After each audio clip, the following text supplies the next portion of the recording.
code. And we can Okay. start with the second one. Great. Let me just bring up Or the fourth. Yeah, the fourth episode.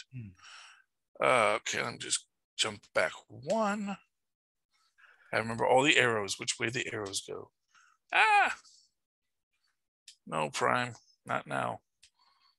And let's go to the next episode. Hey, Google, how many dollars is 1,500 rupees, Pakistani rupees?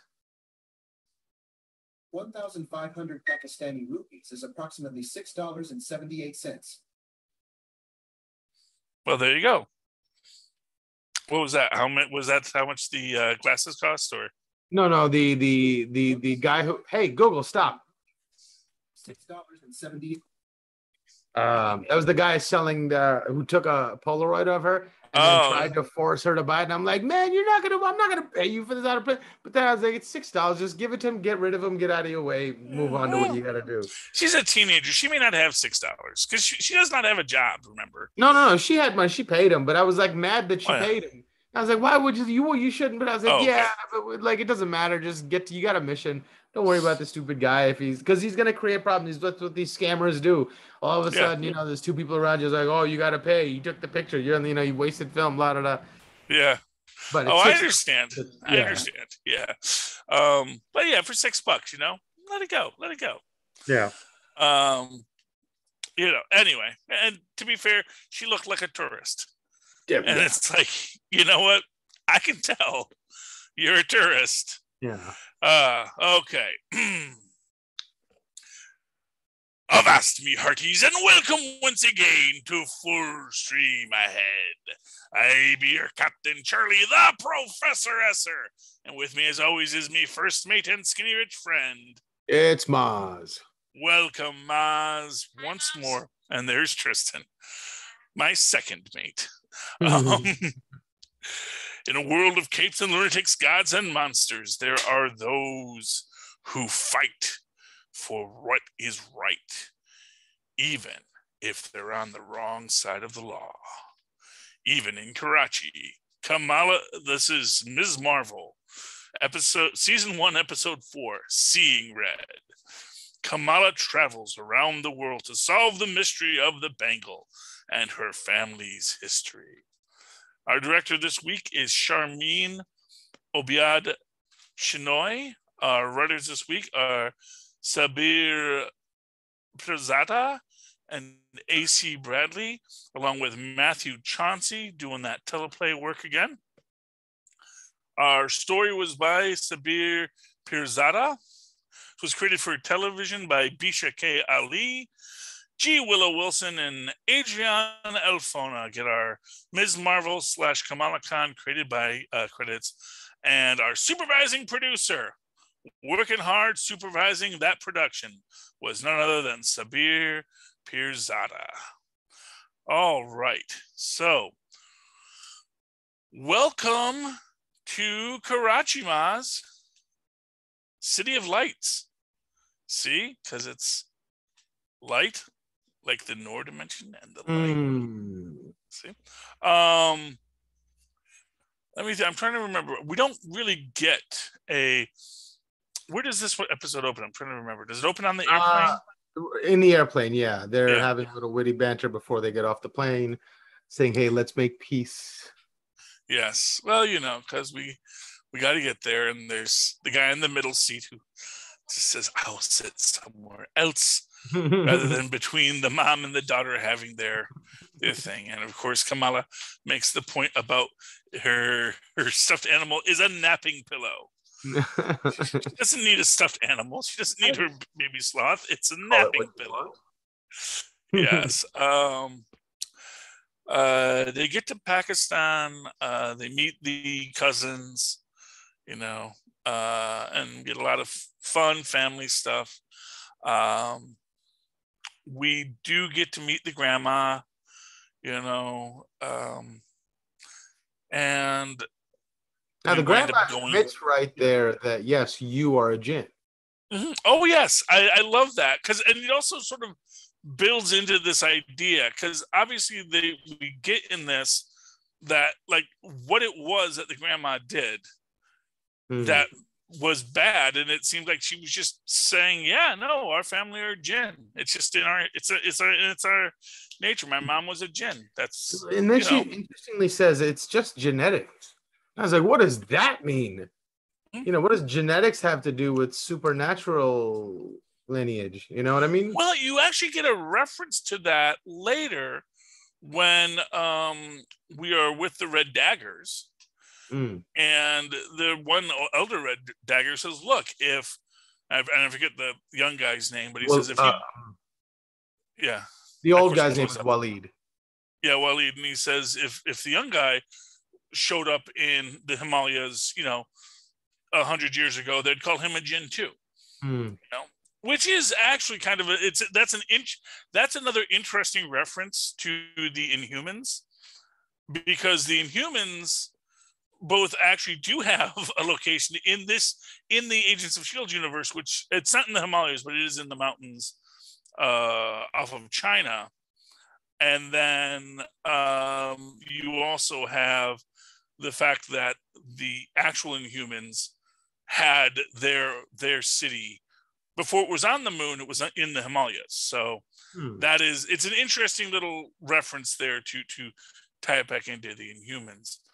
But as it is, we get the fact that Kamala does not handle the spicy food as well as the native-born Pakistanis, right. And sometimes I think that they're just being mean to her and like trying to get her to eat the spicy food that they might not actually eat if she wasn't here, or she just doesn't know how to eat it yet. Yeah. Well, you gotta embarrass her. You gotta embarrass her. A little bit of hazing is okay. Yes, it happens. Happens to the best of us. And apparently that's some people's love language. Yes, exactly. But someone should have told Kamala that she can't wear jeans into the restaurant, which again, that is something you should tell a person. Yeah, I feel like one of the aunties should have known before. Her mom should have known before she let her out the house. Yeah, and because they are meeting another aunt there, and she makes the thing about like, why are you wearing pants? It's 194 out. It's that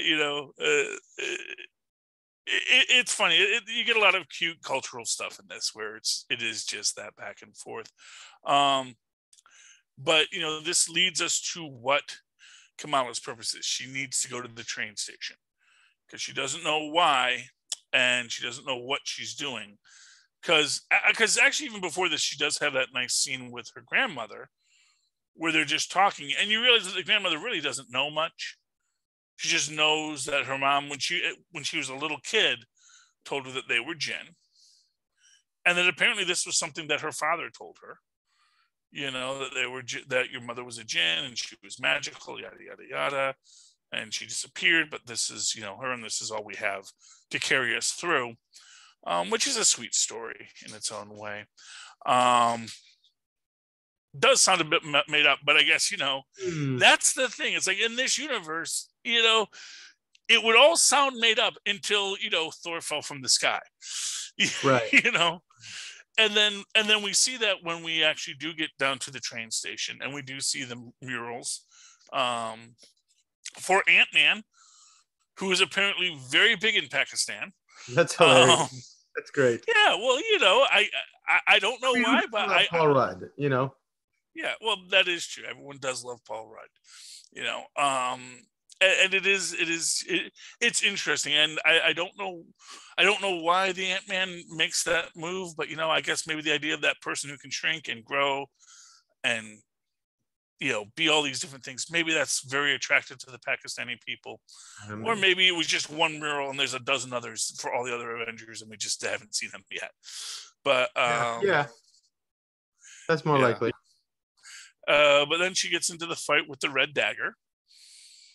And this is actually kind of cool because we've got two superhero fights, and actually we get three superhero fights if you count, because this is like last episode we had two, and a rickshaw chase.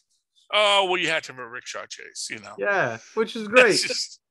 A putt chase, Yeah. Well, I mean, But here's interesting to look at the way it was filmed. They were moving just as slowly through those busy streets as those Vespas were moving through the streets of what was it, Tatooine? Yeah. Yeah, and I guess maybe it comes down to how good the person filming it was, because that looked silly, but this looked like there were consequences. This looked like there was gravity to it, like even though they were moving slow, the action seemed like it was turned up a notch. They made it exciting. That probably had a lot to do with the fact that these were actual vehicles they were driving.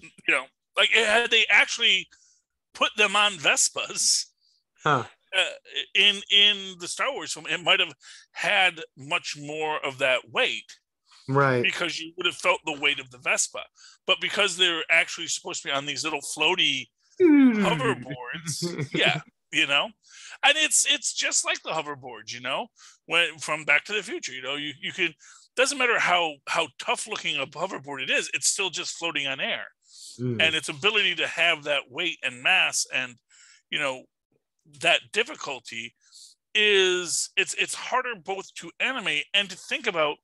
If you had something that floated, how does that thing show weight? I bet you if the same people that filmed this scene filmed that scene, they would have found a way to make it look cooler. I mean, well, they might, and honestly, what they might have done is they might have just not had them be on hover bikes, because we do see they do have wheeled transports in the Star Wars universe, right? So you could have them doing something else with the transportation, but then of course you immediately ask, well, why aren't they on hover bikes, since that technology exists? And that seems to be how most. But it also like the person who designed and shot and filmed that scene also thought that those things looked cool. Well, yeah. So it just shows like a history of poor judgment, I would say. Well, there you go. And that, of course, that is an aesthetic choice they made, and probably would have been better had they been on speeder bikes, obviously, rather than the Vespas. But as it was, this was a really great chase scene. This was a great chase scene. So we shall not dwell upon the chase scenes of the past, but look to the chase scenes of the future. And this was a great chase scene. This was a great fight scene. Before we get to that, we do want to talk about this idea that, if you open the gateway to the Noor Dimension will destroy like the local area of the Earth, because you're basically going to bring the Noor Dimension into our Earth. And actually, I imagine that could probably be just as devastating for the Noor, that it could be just this, because it seemed to be, when they were discussing it, that looks like basically there are places where there's this veil between the two worlds.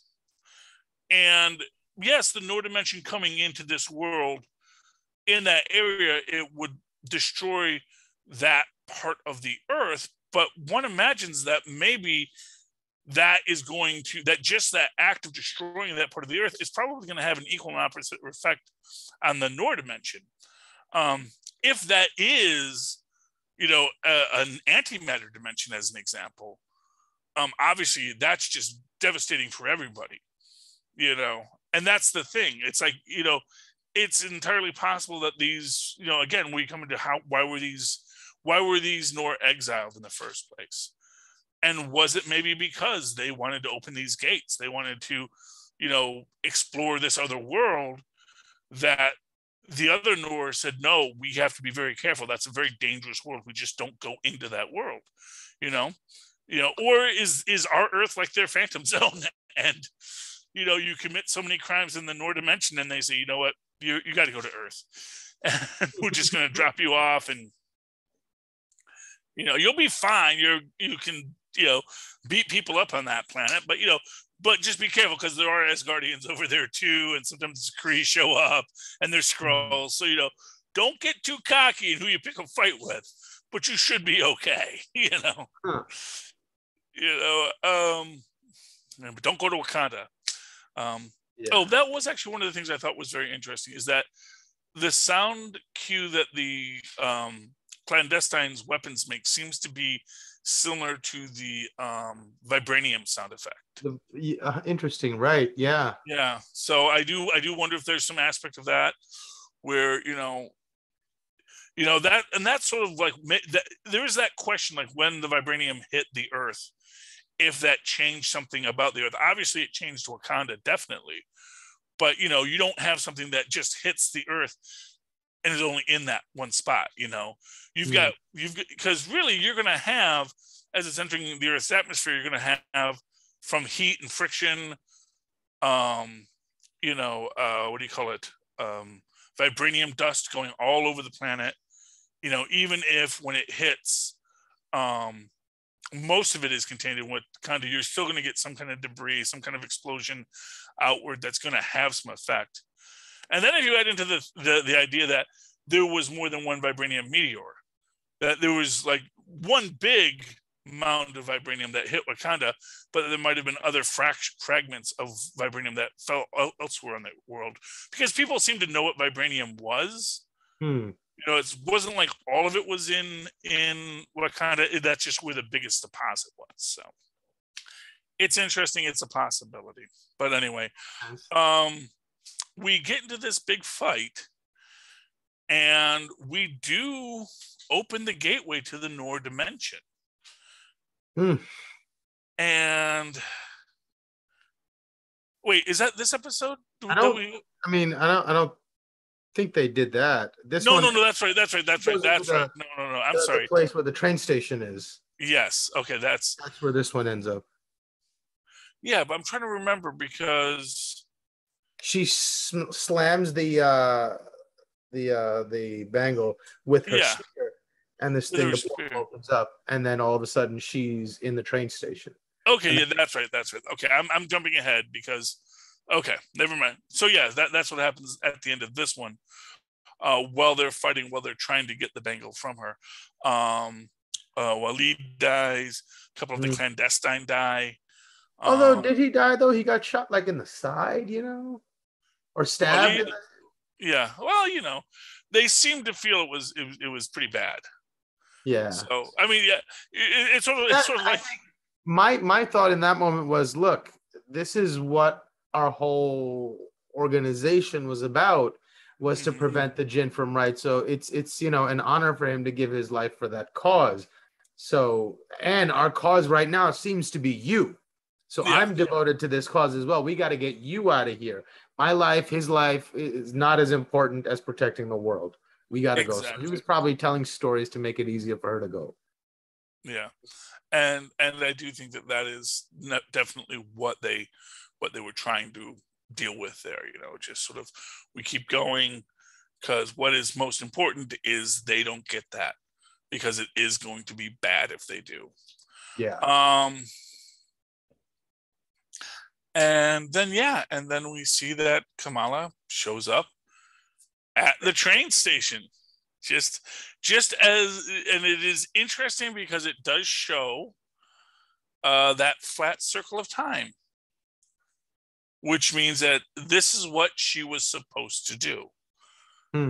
That sometime that, and this is that interesting question about time travel, which is, do you always go back in time, or do sometimes you're not supposed to go back in time? And actually, it should be noted that Loki never actually went back in time when the TVA catches him. He did nothing to time. That was not time travel related. That was him stepping off what that timeline's official branches were supposed to be. So really, this does not do anything to undo Endgame. It actually, or Loki, it actually reestablishes it. And it is this idea that while they created branch universes when they did it, they were always supposed to, but that because they always were supposed to, they didn't actually create a branch universe. Like exactly how it all works is so what you're saying is she's supposed to show up there to save Sana. Exactly. She's going to be the Trail of Stars. She's going to create or someone will. We don't know exactly how that's going to play out, but we know that she's there to witness it. But you can assume that since she brought the bangle back, that's going to have some effect on it. But anyway, final thoughts on tonight's episode, Mozz? Again, a great episode, great action, great chase scene. I thought it was great. I can't wait to the next one. Yeah, the weirdest thing about these episodes is that when you watch them, it seems like there's so much more to it. Where it's like, this is the 4th episode. We're over half done with this series. Yeah. And it's just like, but man, how much story have we gotten? How much have we been through? Oh, okay, Mozz. If people would like to reach out to you, talk to you about what they've seen, how can they do that? Well, they can email me at mozzmanzor@gmail.com or find me on Facebook under Mozz Manzor. That's MOZZMANZOOR.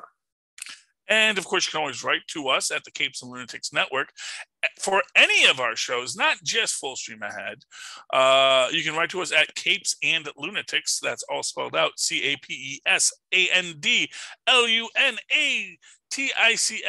@gmail.com. Or call us and leave us a voice message, which we can also play on the air if you like, at 614-382-2737. That's 614-382-2737. That's 614-38-CAPES. And of course, go down to our show notes, click on our link at Linktree. That's linktr.ee/CapesandLunatics. And that is where you're going to find all of our wonderful merch, like real aluminum mugs to keep your cold drinks cold or your hot drinks hot all night long. And you can get t-shirts, and not this one, but other ones, and all sorts of things. And you can contribute to our Patreon, because in truth, we are doing this all ourselves, people. And your contribution is most appreciated. All right. And then finally, if you just want to talk to old me, and talk to me in that old-fashioned email way, the way our mothers and fathers once did, do so at superconnectivityblog@gmail.com. That's superconnectivityblog, all one word, @gmail.com. And find me on the Reddit under Superconnectivity, where I will be writing and discussing and giving my thoughts on what is cool. And of course, when there's something interesting to tweet about, I will be there too, live tweeting at Charlie Esser. That's CharlieEsser. Look for the 2 E's in the middle. For quality. Bing. Thank you, Mozz. All right, me hearties, you've come to the end of another episode. We hope you've enjoyed our ship, and we hope you'll ship out with us again next week as we once again sail full stream ahead. Arrgh. All right.